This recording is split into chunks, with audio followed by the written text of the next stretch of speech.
So on the line, we have the legendary Massad Ayoob. How are you, sir? Oh, not legendary, but old. How are you? Good. That's legendary. Thank you so much for being on the show. It's always a pleasure. You've done the show a number of times. Truly, if there, I think I said this last time you were on the show too. If there were a Mount Rushmore of Second Amendment and gun trainers, I think you'd be the first head carved, sir. I really appreciate everything you've done. Well, it's kind of you to say so. Bet you don't hear that one a lot, huh? So the theme is Hollywood, and we've been talking a lot about Hollywood and different movies and pro Second Amendment and some of the myths and what would you say a top myth about guns is pushed by Hollywood and Hollywood movies? Oh, you have the myth that the trigger will pull the finger, that having the gun will make you find an excuse to use it. You have the myth that, in the old days, old Hollywood, of course, you would fire the shot, and after the single shot, the intended target would clutch themselves and swoon without a drop of blood being spilled at any point. And then by the 60s and 70s, you had, the Sam Peckinpah genre that a pistol bullet was going to send chunks of gore flying out of your body. Dirty Harry's 44 Magnum would pick you up and throw you through a plate glass window. And, of course, you could fire 27 shots out of a six-shooter. Doc Holliday in Tombstone could get 3 shots out of a double-barrel shotgun. I remember that. And we never did quite get the count right, but he got somewhere around 20 to 24 shots out of 2 6-shot revolvers. The myths continued, and very, very little showed reality. Never once did Dirty Harry have to write a report over one of his shootings. Never once was he put on administrative leave after a shooting, as any officer even then routinely would have been. So society tells you that you can walk around on the street, shoot people, and get patted on the back. The Hollywood tells you that you can walk into a gun shop or a pawn shop, lay $100 on the counter, and walk out with a gun with no paperwork or background check done. And the only time good guys, other than cops, shoot bad guys is when they've turned vigilante, like a Death Wish movie or The Punisher or something. So I really... Hollywood has not been positive to Second Amendment since the movie The Patriot. I really truly think that it's a very good point that you bring up about the consequences, and I think that's kind of a maybe a subtle myth, or an indirect myth that Hollywood has perpetuated. Every gun owner I know takes the idea of lethal force extremely seriously. It's not something that anybody ever wants to do. They don't look at a firearm as an offensive weapon. They look at it as a defensive option. And the fact that Hollywood is so cold and callous when it comes to, using a firearm to kill somebody, whether it's a good guy, bad guy, whatever, I think is probably one of the more damaging myths that they've created. Well, I used to tell people walk into a video store. Today I tell people walk up to a red box and count how many of the movie jackets illustrate someone holding a gun, often improperly with their finger on the trigger when it shouldn't be. And it makes the gun look like a bigger part of life than it is. They don't. They used to say that by the time you're 21 in America, you have seen 18,000 people fake getting killed on TV and movie screens. And another magazine reversed that figure and said 21,000 by the time you're 18. And they essentially make it look like a more frequent thing than it is. They don't show the gravity of it. They don't show the enormity of it. That even the most, if you kill the most evil human being on earth, you're going to see the faces of his family when you go to court over it. You're going to have to look them in the eye and know that what you did was something that had to be done. You're going to need to realize that not every bad guy out there is a stereotype from a Charles Bronson movie, some shaven-headed Mongo with a 666 tattooed on his forehead. And there was one of our great instructors back in the day used to talk about the criminals like mythical creatures. He was fond of saying, and these goblins, these ogres, no, I won't call them men. And the first time I heard that lecture, I asked myself, where does this guy patrol? The Enchanted Forest? If you want to compare the archetypal criminal to some kind of a mythical being, make it a werewolf, because most of them, when they are at home, they have loved ones that love them as much as your loved ones love you, and who love their family just as much, and they hide that part of their life from them. Your classic example was the Trayvon Martin case, that the general public still thinks was an innocent child skipping down the street with a box of Skittles who was gunned down by a racist.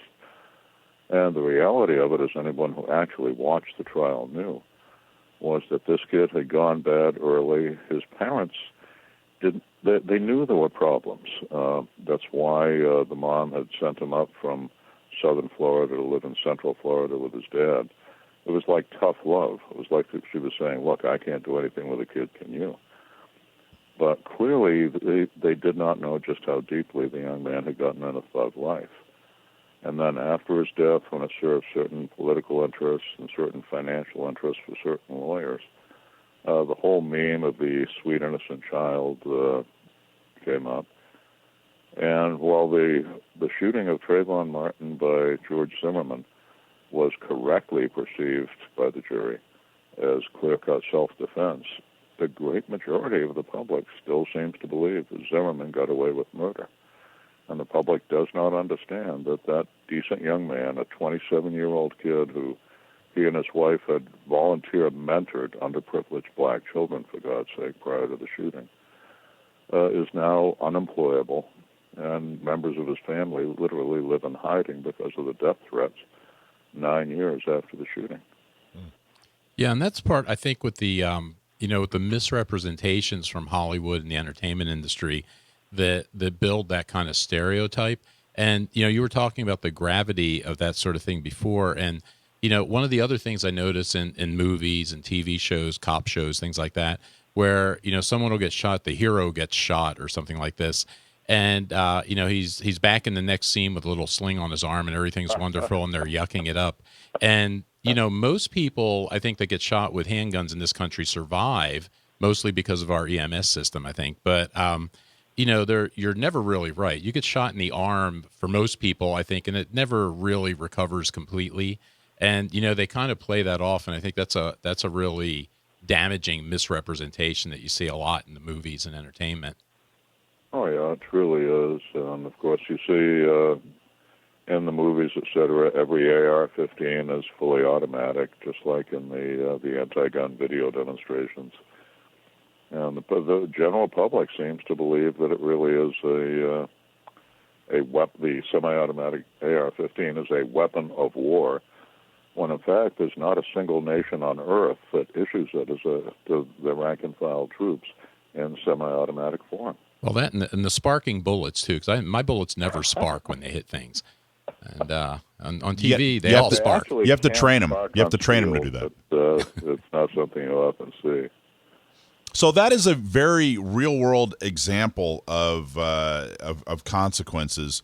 What are some other real-world examples of consequences of the misconceptions of Hollywood? Some of these myths that we talked about.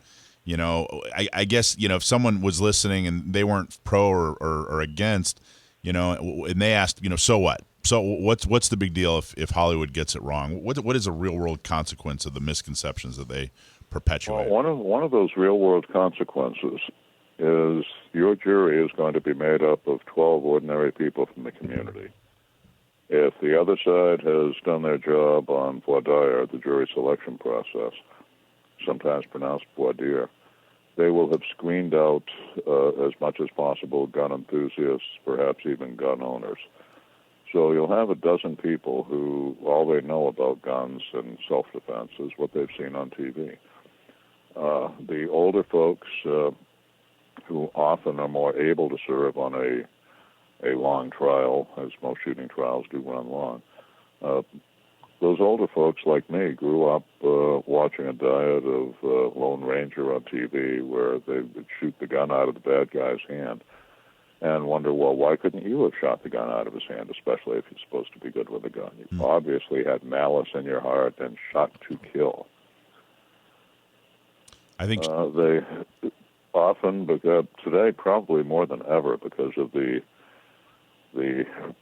increase in the number of drug-fueled attackers, some of these people can take bullet after bullet after bullet and keep attacking until finally one of those bullets short-circuits the central nervous system or shatters skeletal support and they fall to the ground. Yet people are conditioned to believe from television that one shot, two shots at most, are going to make anybody swoon onto their back. Any trauma surgeon can tell you that you could blow someone's heart out of the body, and if their brain is fully oxygenated, they can continue violent, purposeful physical activity for 18 seconds or more before there's not enough blood or oxygenated blood in the brain to sustain consciousness. Which is a lot. 18 seconds is an enormous amount of time in a defensive situation or during a lethal attack. I mean, 18 seconds doesn't sound like a lot, but if you're, like I said, facing a lethal attack or running a radio show, you know that 18 seconds is a lifetime. So we're talking with Massad Ayoob. We're actually going to go to do a commercial break, and then we're going to come back and talk a little bit more about some of the myths that are pushed by Hollywood and what we can do to combat the misconceptions. With nationally renowned trainer Massad Ayoob, and we're talking about some of the misconceptions perpetuated by Hollywood, which is a theme for our show this month. And we recognize that some of the inaccuracies that you see in movies, it's just entertainment.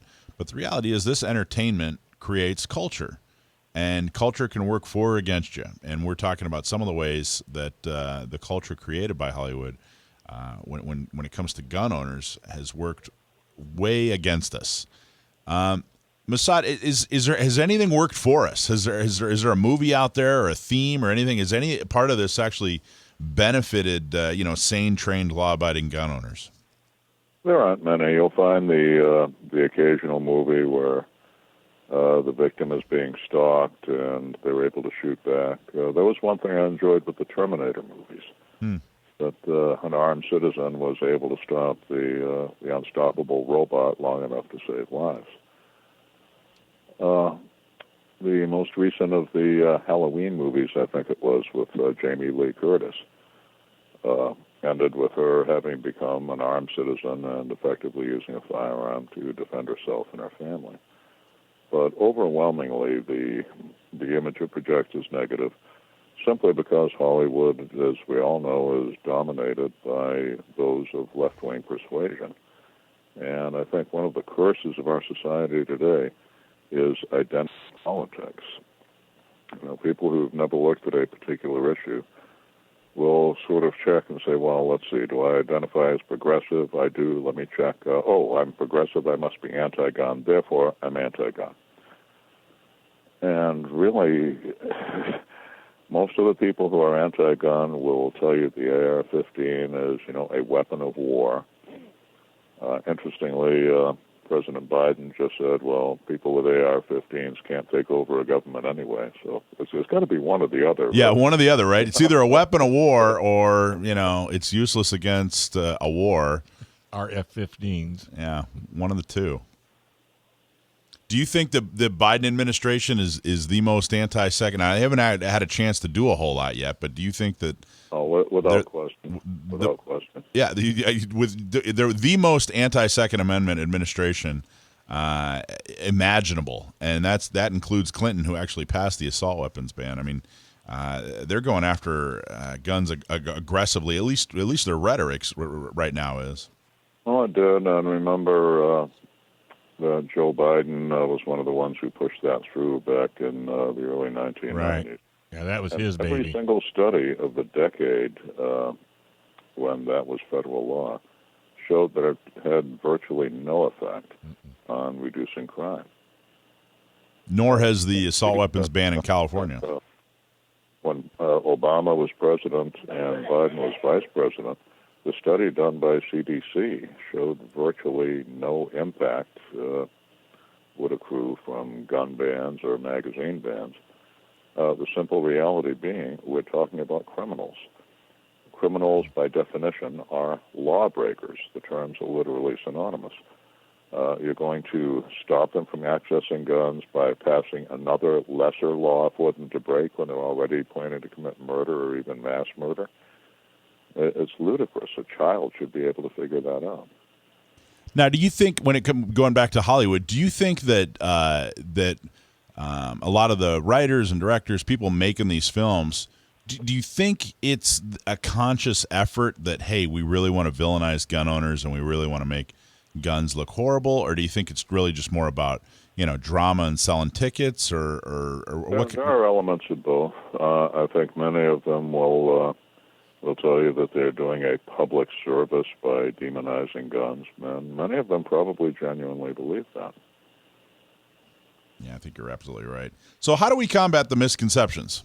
What do we do? What's a functional thing? In the end, with truth, and because none of us can be movie producers, the truth that we can get across is call-in radio shows in your community, writing careful, reasonable letters to the editor for your local newspapers, both print medium and online, and basically at every opportunity, making a comment and saying, look, here is the truth, here is the documentation, here's where you can find out the reality. Look up the CDC study. Do a Google search for Crime Prevention Research Center, founded by Dr. John Lott. It's an absolute cornucopia of validated research that shows the inefficacy of gun bans. You would find the same at Second Amendment Foundation at saf.org. The history of this is that, you had an illegal 15-round magazine in the state of New York. Each 15-round magazine, if you went on vacation, let's say to the Poconos, and missed that you had an unloaded 15-round magazine somewhere in the trunk of your car, and it was discovered after an auto accident or something, that single magazine would be a felony and would make you a felon for the rest of your life. Two of them would be two separate felonies. You had a criminal who had as many as he wanted. The magazines, the AR-15, the conventional AR-15 in an assault weapon state like New York, where the gun has to be modified so it's no longer really an AR-15 to own one, those are the first things that are plea bargained away when actual criminals go into the criminal justice system. You can't plea bargain it away because there is no lesser offense to owning it. And ironically, you had no criminal intent. You performed no actual crime per se. You had no mens rea, that is, no intent to commit a crime, no level of negligence so gross that it rose to a culpable standard. Yet you become de facto a criminal. But when we see atrocities like Parkland or Sandy Hook in the newspapers, it's human nature to say we've got to do something. And right next to we've got to do something is we've got to blame someone. Well, we can't blame the poor criminals because the current progressive agenda, as we're seeing in Los Angeles, San Francisco, Portland, Chicago, is that, criminals are victims of society. So therefore, in Chicago, they're literally bonding out murder suspects on personal recognizance. Yeah. It's crazy. It's insane. Now, this is a big question, and it goes back to culture and maybe a little less about the movie industry. But what are there, like, Joe? Like 20 million CCWs in the country, didn't you? Quote that. So about 20 million. It's over that. Mas, what if there were, there's 350 million. What if there were 200 million CCWs in the country? What if 200 million Americans bought a gun, got training, got their CCW, and carried everywhere they went? If you had to do a 2-minute analysis, 3-minute analysis on that, what would the country actually look like with that amount of protection? Maybe that's a slanted way of asking the question. But if 200 million people, I can tell you there would be more body bags with criminals in them instead of victims. there would be I think more that criminals. quote right there is that should, I don't know, that should be embroidered on a throw pillow or something. I mean, that's say that one more time. There would be more body bags filled with criminals than victims in body bags. I think that you just summarized. I just asked you to do a 3-minute analysis. You just did it in one sentence. I mean, that's really what it is. But keep going. Well, if you think about it, it's simple biology 101. Criminals, particularly in crimes against the person, armed robbery, rape, assault, and murder, are predatory crimes. The nature of the predator across the mammalian world, including us, including our species, is that predators seek prey. Predators do not pounce other predators unless they're fighting for turf or fighting for a mate. They seek something that cannot fight back and cannot harm them. Okay, if they talk about the early bird gets the worms. When I was a young patrolman, I had a very wise young sergeant who said, if worms had 45s, early birds would leave them alone. And that is basically a truth. They are not looking to get shot. They're not looking for combat. You do get the rare one that wants to die in a blaze of glory, and they have to be accommodated or the intended victim dies. But by and large, they are seeking a helpless victim. So do you think with 200 million armed, trained, CCWs out there, and I picked 200 million out of a hat, whatever. But if we had a significantly larger population of people who were able to defend themselves, were trained, and had the tools to protect themselves when they leave the house, do you think the violent crime rate would drop after 5 years, 10 years? Oh, I don't think there's any question that it would. What is that foreign? What's that country? Is it Switzerland or someplace over there where everybody is assigned a gun once they become of age? Not everybody, but every male of military age and every female who opts for it Where is that? issued a true assault rifle, a fully automatic weapon, a SIG Sturmgewehr, and is taught how to use it. And how high is their crime rate? When I was in Switzerland, virtually every village had a rifle range, just like today you'd see every village has a baseball park in America. It's really a strongly encouraged national sport over there. They have shooting tournaments that they call Schützenfests. It is probably the lowest crime nation in all of Europe. Mm-hmm. And most of the Swiss cantons, if you are legal to own a firearm, you're legal to carry one. And when I was over there, the cops told me really the only homicides they generally see on the street are drug dealers killing each other, other drug dealers over drug turf. Well, we talked. You mentioned earlier identity politics, and I got to tell you, I don't fight it. Okay, if you're telling me that your particular group, your community, whether it's ethnic or gender, whatever it is, if you're telling me that you're oppressed, okay, great, I believe you. But let's get you the tools to help you fight back against that oppression. And I think the most effective tool for self-defense is a firearm. We're talking with Massad Ayoob. Appreciate you so much being on the show. Thank you. Thanks, Massad. Thanks for watching this clip from Gun Owners Radio. You can watch us live every Sunday from 4 to 6 p.m. California time, right here on our YouTube channel, or if you're in the San Diego area, you can listen to us on 1170 a.m. We're also available on your favorite podcast platform for free. Don't forget to like and subscribe so that you can help restore and protect the Second Amendment, not just in California, but across the country.